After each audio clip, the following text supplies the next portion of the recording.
সম্প্রতি হোয়াইট হাউসে যা ঘটল তা বিশ্ব রাজনীতির ইতিহাসে নজিরবিহীন। ট্রাম্প ও জেলেনস্কির বৈঠক এক পর্যায়ে রূপ নেয় প্রচণ্ড বাকবিতণ্ডায়। চিৎকার, চেঁচামেচি, গলা ফাটানো তর্ক, কূটনৈতিক সৌজন্যের বাইরে ব্যক্তিগত আক্রমণ সবই ছিল সেখানে। বৈঠকে উপস্থিত মার্কিন ভাইস প্রেসিডেন্ট জেডি ভান্স বারবার জেলেনস্কিকে মনে করিয়ে দিচ্ছিলেন, আপনি আমেরিকার প্রেসিডেন্টের সঙ্গে কথা বলছেন। কিন্তু জেলেনস্কি পাত্তাই দেননি, কারণ তিনি জানেন নিজ দেশের স্বাধীনতা ও সার্বভৌমত্ব নিয়ে মাথা নত করার প্রশ্নই ওঠে না। ট্রাম্পের পরিকল্পনা ছিল জেলেনস্কিকে দোষারোপ করা, পুতিনের প্রশংসা করা এবং তাকে চাপে ফেলা। ট্রাম্প সরাসরি বললেন, তোমাদের কিছু ভূখণ্ড ছেড়ে দিতে হবে, তাহলেই শান্তি চুক্তি সম্ভব। কিন্তু জেলেনস্কি সোজা সাপটা জবাব, আমাদের কাছে এটা শুধু জমি নয়, এটা আমাদের ঘর, আমাদের পরিবার, আমাদের পরিচয়। ট্রাম্প ভেবেছিলেন জেলেনস্কি হয়তো এশিয়া আফ্রিকার কোমর ভাঙা শাসকদের মতো মিউ মিউ করে সায় দিয়ে কথা বলবেন, কিন্তু ট্রাম্প ভুল ভেবেছেন। জেলেনস্কি একজন ইউরোপীয় নেতা, যে গুয়েভারার মহাদেশের প্রতিনিধি। তিনি ভিখারি নন যে ট্রাম্পের ধমকে সুরে চুপ করে থাকবেন। এই উত্তপ্ত বাকবিতণ্ডার পর বৈঠক কোনো সিদ্ধান্ত ছাড়াই ব্যর্থ হয়। যৌথ সংবাদ সম্মেলন বাতিল করা হয়, কোনো চুক্তি স্বাক্ষর হয়নি।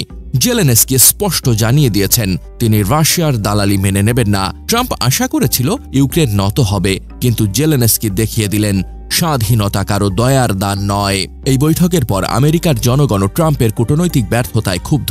মার্কিন নাগরিকরা বলছেন, আমরা লজ্জিত, ট্রাম্প আমাদের জন্য লজ্জা। ট্রাম্পের এই অহংকারী মনোভাব বিশ্বমঞ্চে আমেরিকার ভাবমূর্তি নষ্ট করেছে।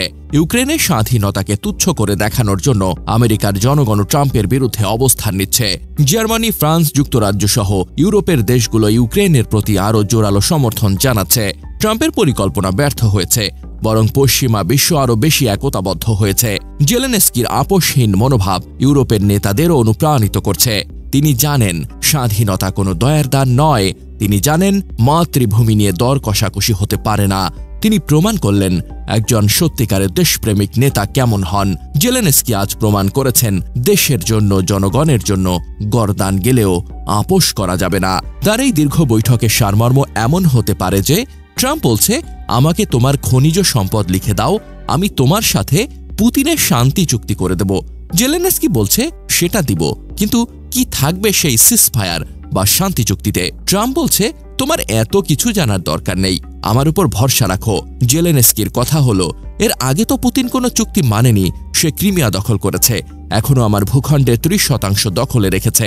আমার মানুষ মারা গেছে। এখন আমরা যা চাই তা হলো তাৎক্ষণিক কিছু না, আমাকে নিশ্চয়তা দিন। শান্তি ও নিরাপত্তা কিভাবে নিশ্চিত হবে, কিভাবে হবে চুক্তি? ট্রাম্প বলছে, আমার উপর ভরসা রাখো, হয়তো তোমাদের কিছু এলাকা ছেড়ে দিতে হবে, আর বাকিটা আমি দেখব। জেলেনস্কি, আপনাদের কাছে যেটা কিছু এলাকা, এগুলো আমাদের ঘর, আমাদের পরিবার, এভাবে হয় না, হবে না। নিউ ইয়র্ক টাইমস বলছে, হোয়াইট হাউসে এই বিতণ্ডার পর ইউরোপ জেলেনস্কির পাশে দাঁড়াতে একজোট হচ্ছে। আমার জেলেনস্কির প্রতি শ্রদ্ধাবোধ বেড়ে গেল। দেশের প্রতি, জনগণের প্রতি কমিটমেন্টে কোনো ছাড় দেওয়া যায় না। গরদান গেলেও বিশ্ববাসী দেখল উন্মুক্ত বিবাদ। Foul Trump, foul the great, nonsense and idiot.